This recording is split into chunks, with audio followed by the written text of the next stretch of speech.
Welcome to our open book. Very good to be with you. Caroline, Diana Lynch, Diane Wood, S.R. O'Brien, Ellen Thompson, John O'Hara, Jeremy Sicking, Andrea Elizabeth Mitchell. Hi there, everyone.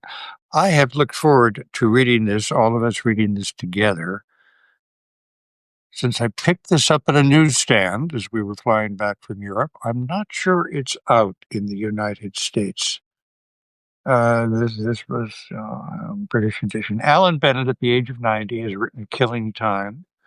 It's set in a senior facility during the awful days of COVID. Alan Bennett, great playwright, great diarist, needs no introduction. Hi there. You guys want to join us? Yes, we were commenting on your positioning of the book in the air. Oh, was that? No, it's better the second time. Hi there, Mags. Hi. And Paulina. Oh, hi there, Gilda Johnson. I think I am sounding better. I still have to be careful. I pushed it a bit last night and got like a lingering cold today. But enough about me. So, Hilltop. He's written the screenplay to the new Ray Fiennes film. I think still perhaps best known for the woman in the van. The woman in the van came the Maggie Smith film. The best TV movie I think I've ever seen. The Guy Burgess story. My God, he's a great playwright. So let me just start reading, okay? Hilltop is a home for seniors in Britain, and this is during COVID. Yes, bon année to you too, John Mahoney. Did I get that right, darling? Yes. Hello. Now, I'm going to spare everybody doing British accents, okay? Because, I mean, that would just be, right? Imagine a British accent. We'll see how long that lasts. Hello, Hilltop House. Am I speaking to Mrs. McBride? No. Who am I speaking to? Nobody. Audrey, I live here. Is Mrs. McBride there? No, there's nobody here. The door was open. I was passing. Well, perhaps you should put the phone down and then I can call back and leave a message. Well, we're not supposed to answer the phone, only I thought it might be for me. No, I can take a message. I was good at that. It's what I used to do. For Mr. Furbank, Ellis and Furbank, solicitors on Drummond Street. He's dead, Mr. Ellis. Mr. Furbank was always the main man. Was it him you were wanting? No. I just wanted some information, thank you. I'll call back, she rang. Hello? Before putting it down, Audrey looked at the receiver, which is what characters do in films, but seldom in life. In the doorway was Mr. Woodruff. You have no business in the office, you've been told before. I thought it was an emergency. What was it? A woman. Don't tell. Nobody saw. I saw, said Woodruff. Hilltop was a council home, and in the middle of the afternoon there was no one else about. Come upstairs, said Woodruff. No. You don't want me to tell Madam you've answered the phone. Come upstairs. She followed him. Seen it already. Then you won't be surprised. He stood behind the door and undid his trousers. Audrey shut her eyes. You've got to look. It doesn't count if you don't look. There's somebody coming, said Audrey. Promise not to tell. Woodruff was already doing up his trousers halfway down the corridor. So, the man who exposes himself doesn't have to worry about being exposed, but the woman who answered the phone when it was going to ring off the hook. This is so Ellen Bennett. Mrs. McBride, my name's Foss. I rang yesterday. Did you leave a message? Not exactly. I spoke to someone. Audrey, is it? She was helpful, only she seemed a little confused. It was an educated voice, and not by the sound of it an elderly one, so Mrs. McBride controlled her irritation. I'm sorry about that. I was away from my desk. How can I help? Mrs. Foss was inquiring about a possible vacancy. Not at the moment, said Mrs. McBride, though not without satisfaction. Hilltop is very popular. Yes, said the well-spoken lady, I've heard very good reports. It is a council home, said Mrs. McBride, but residents pay a supplement. That wouldn't be a problem, said Mrs. Foss. We have a choir, and on special occasions, a glass of dry sherry. It's less of a home and more of a club, and very much a community. We go on frequent trips. Only last week we went to a local farm where they have a flamingo. Just the one. Well, it's anything that keeps the mind turning over. We don't vegetate here at Hilltop, and the cuisine is not unadventurous. Not long since we had a Norwegian evening. By now, Mrs. McBride was well into her sales pitch, shamelessly recycling an address she had given to a careers conference in Italy, where news of the Norwegian cuisine had gone down a treat, though it had puzzled residents, the general verdict being that smoked fish only takes you so far. It sounds delightful, said Mrs. Foss. Well, I have details, said Mrs. McBride. In the natural way of things, we do have the occasional vacancy, so I'll put you on the list. Oh, and in the event of any correspondence, please note that it's Hilltop with 2 P's.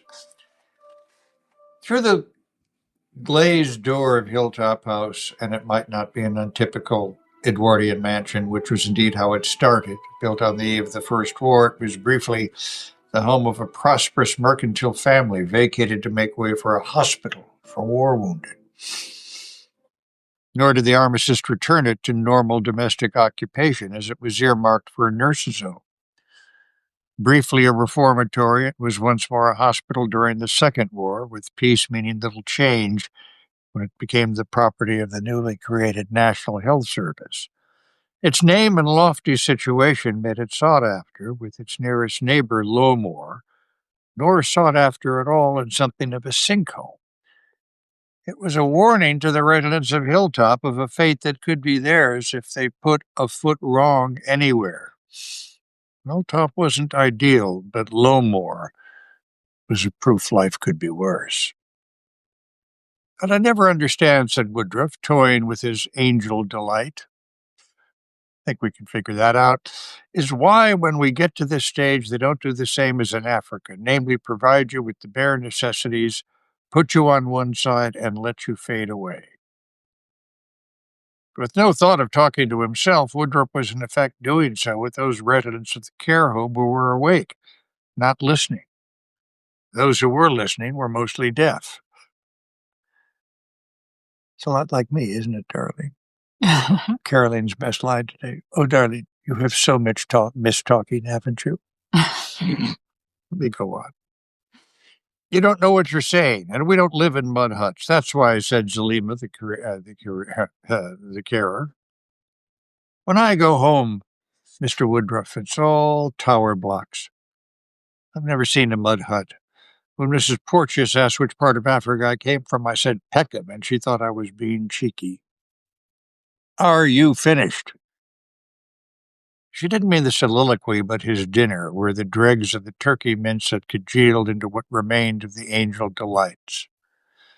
Woodruff's protective hand came over his tray, indicating that he still saw possibilities in this unsavory melange, thus frustrating Zalima in her general putting the lounge to rights prior to another long and phlegm-flecked afternoon. In the aftermath of what Mrs. McBride was pleased to call luncheon, the home was hosting the monthly visit from Mr. Jimson, the chiropodist, currently hand-hoovering up the meager offcuts from Miss Hallowell's toes, which were so brown she might have been chain-smoking Craven A in them. That's a British cigarette. If you were famous, Margaret, said Mr. Jimson, sucking up the bits, I could get a good price for these on eBay. Ooh. Miss Hallowell, not knowing what eBay was, nodded happily. Or, continued Mr. Jimson, if you were a saint, another well-known snatch of small talk, these clippings would constitute a relic. He moved over to Mr. Woodruff. Saint, said Woodruff. I'm the saint to put up with this place. She hasn't got all that Veruca stuff, has she? I don't want you giving it through me through polluted instruments. Now, we've said goodbye to that, haven't we, Margaret? You're Veruca love. You'll be welcome at any Lido in this land. You shouldn't disparage the humble Veruca, Jensen said, giving Woodruff's feet a preliminary spray. It saved plenty of chiropodist from bankruptcy and got many sensitive boys off PE, as it's called nowadays. I was a sensitive boy myself, said Woodruff, only I grew out of it. I never liked taking my clothes off. I didn't want anybody else seeing my willy. Now I don't mind. Not that anybody ever does. Do I stink? Not particularly, said Mr. Jimson, giving him another squirt. Elderly feet seldom do. Odorous feet are more often met in youth. Old feet are dry. You've got the feet of a 40-year-old. And like selling toenail clippings on eBay, this spurious tribute was a staple of podiatric small talk. I don't mind being sprayed, said Woodruff. It's washing that weakens. He had said this the last time, too, though if repetition disqualified discourse, little would ever be said, particularly on the geriatric front. Oh, if repetition disqualified discourse, little would ever be said on the geriatric front. Oh. Path, said Woodruff. I give them a wide berth. They come in. They like to see you bare. No, said Jimson, I do not. Yes, said Woodruff. They're nurses, said Jimson. They're professionals. That's where you're wrong, said Woodruff. They're not nurses for a start. They're just lasses and lads that got addicted to seeing people bare. Mr. Jimson steered his customary middle course. Well, some of them, perhaps. All of them. It's on the telly. They keep the photos on their phones. Nobody ever saw me bare at that age, and I never saw anybody else until I was in the Army. I was shy. It was at Dunkirk. I was shy. I never knew you were at Dunkirk, lied Mr. Jimson. It was a regular untruth. The old man would have been 5 years of age. What was it like? Moricambe, said Woodruff, apart from the shooting, very flat. Only you don't get a medal for going to Moricambe. You should, some of the times I've had there. Jimson was clearing up. I have knelt at the feet of countless women, he said. Another remark that had a regular outing. Men, too. More women than men, I'll bet, said Woodruff, thanks to the silly shoes they wear. Anybody know anything about silly shoes? Who was it who had umpteen shoes? The Queen, said Jimson without conviction. No, the foreigner. Well, the Queen will have had good feet, said Jimson, what with all that standing she had to do. Imelda Marcos, said Woodruff. She was on Desert Island Discs, which I very much doubt somewhere. Where's our... Box of Kleenex? Yeah. I think we finished it. Oh. I'm so sorry. Right. We have some upstairs. The oldest resident of Hilltop, or as Mrs. McBride liked to put it, the Hilltop community, was Miss Elizabeth Rathbone, who was not subject to Mr. Jimson's ministrations, not on the grounds of age, but because I've never liked being fiddled with. Woodruff claimed to be the oldest, an assertion Miss Rathbone couldn't even be bothered to dispute. As she presided at her jigsaw that afternoon, her thoughts, too, happened to be on the Queen and her coronation. The little fellow holding the crown was a headmaster, she said to Phyllis, who was steadfastly knitting. Repton or Russell, one of those places. That was before he was made Archbishop. Wasn't he the one who did for Princess Margaret, said Phyllis. I like the one who came after him. Big fellow, looked a bit like God and rode a bike. Oh, I wish I could put my hand on the Duke of Edinburgh's leg, said Miss Rathbone, roving the table. It's blue with a bit of purple. Phyllis knitted on. Mrs. McBride was wont to boast that Hilltop had a walled garden. But Mr. Peckover, who spent much of his day there, had no time for such pretensions. Well, there's a wall and there's a garden. That doesn't mean it is a walled garden. There was also a greenhouse, every pane of which had been almost conscientiously smashed, while the asparagus still produced the occasional spear that Mr. Peckover didn't think it was part of his remit to harvest. Another regular find was used contraceptives, which Peckover quietly reinterred. This afternoon, though, he had come across something momentous, a battered brass cup with a bit of chain attached, all encrusted with dirt, much as Mr. Peckover was himself. There was a call from Mrs. McBride at the front door.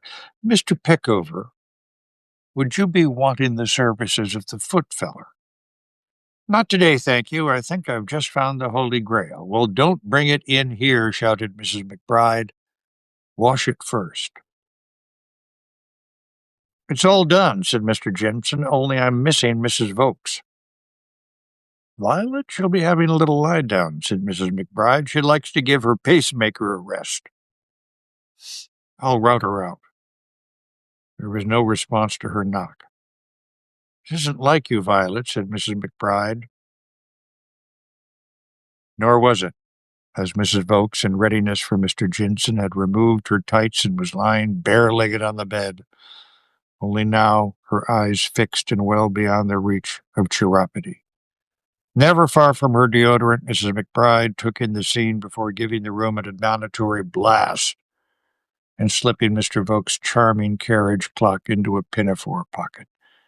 She went back to the chiropodist. "She won't be wanting her feet done today." "No," said Mr. Jimson, "that's unlike her. I normally paint her toenails. She likes green." "Well, I'll pass that on," said Mrs. McBride. "They can do it out of respect." A shaken Mr. Jimson made his way down through the drive, while Mrs. McBride telephoned Grimshaw's. "As though there was no hurry," she said. "The doctor." "Oh, I guess that means—" Yes, I hadn't quite gotten it. Now Mrs. McBride is in her office, bringing her ledger up to date with the details of Mrs. Vokes' unexpected departure. Her name had been Violet, a downtrodden sort of name, and not one much met with these days. It's When a Mrs. beautiful name. It's coming back. Is it? Yeah. What would Alan Bennett know? He's 90. No. When Mrs. McBride had first gone in for the business of caring, names still had a certain weight, and she flicked back through the ledger she could pick out an Ambrose, a Desmond, a Winifred, beside the usual run of Janets and Mabels. Here was still the occasional Gladys, the last one having slipped on Hilltop's lethal flags before succumbing to pneumonia. There had been Josephs, too, but the only ones she came across these days were children brought into view their aged grandparents, their name on its second time around. It would be long enough, she thought, before Gladys had a rerun. Mrs. McBride had someone apply the previous week whose name was Charlene, not a hope. As she said to Zalima, the Charlenes of this world belong in the Lowmore. Their first Kevin couldn't do up his own shoelaces, so when Mrs. Fawcett let it fall that her name was Amelia, she'd sailed past several earlier candidates on the strength of her name and own. Mrs. Vokes' departure postponed another. Audrey's demotion to Lowmore. That apart, her absence scarcely registered.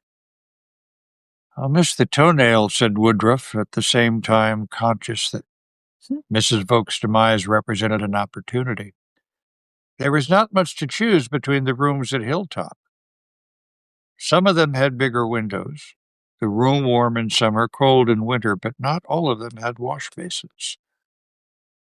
This was a convenience enjoyed by the deceased emerald-toed lady, but unshared by Woodruff, who, having been trailed down the icy corridor to the bathroom on winter mornings, had long dreamed of an en-suite wash basin.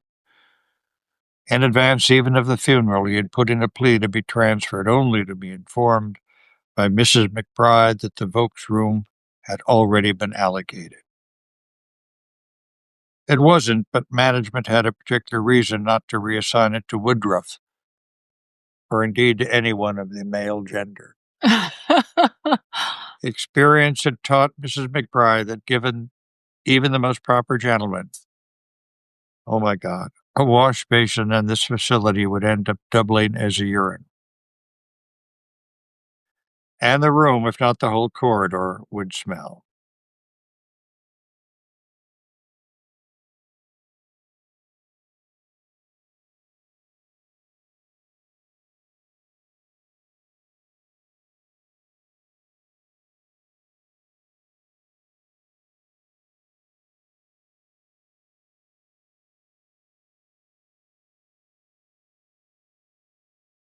Mrs. Foss had already rung again and said they would pay extra for the facility. I think I'm going to pick it up. Good. You dropped off for a second, but you're back. Did I drop off? Something about the image. Yes. They A can glitch. handle the thought of the urinal situation. Yes, maybe it's censorship. Alan Bennett's Killing Time. We'll pick it up tomorrow.